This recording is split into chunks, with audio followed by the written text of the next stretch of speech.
Aziz kuzatuvchilar, bugungi patsientimiz Denov tumanidan 40 yoshli patsientimiz. Bu kishi o'tkir parapraktik tashxisi bilan bizga murojaat qilib keldi.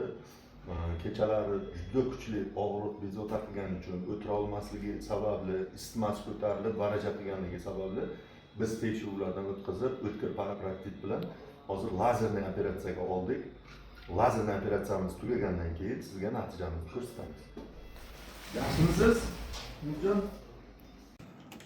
Aziz kuzatuvchilar, mana 1985-yil tug'ilgan patsientimiz Denov tumanidan o'tkir parapraktik, ya'ni pararektal sohada yiringli bo'shliq hosil bo'lganligi sababli kuchli og'riqdan bezovta qilib kelib, mana lazerli operatsiyadan keyingi holatini biz sizlarga ko'rsatyapmiz. Operatsiyamiz juda muvaffaqiyatli o'tdi. Deyarli kesma qilganimiz yo'q.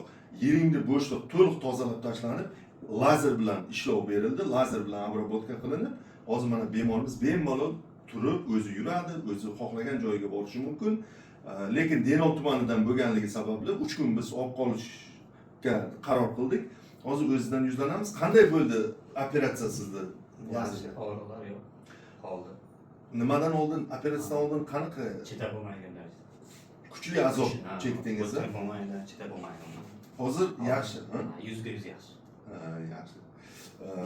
Mana shunday qiynalib yurgan muxlislarimizga nima qilasiz? Tavsiya qilasizmi deysiz? Shu lazer Ertachiroq kelishdi, u ichagimdan ekan, yo gemoroymi? Yo nima edi? Bo'g'izimda qiyshayish bor. Chunki hamma joyda har xil mutaxassis uchrash kerak. shunday. Tavsiya Tavsiya qilaman. qilaman. Aziz kuzatuvchilar, bizni kanalimizdan uzoqlashmang, bizni kuzatib boring. Biz sizga mana shunaqangi bemorlarimizni real holatda ko'rsatib, natijalarimizni namoyon qilib boramiz.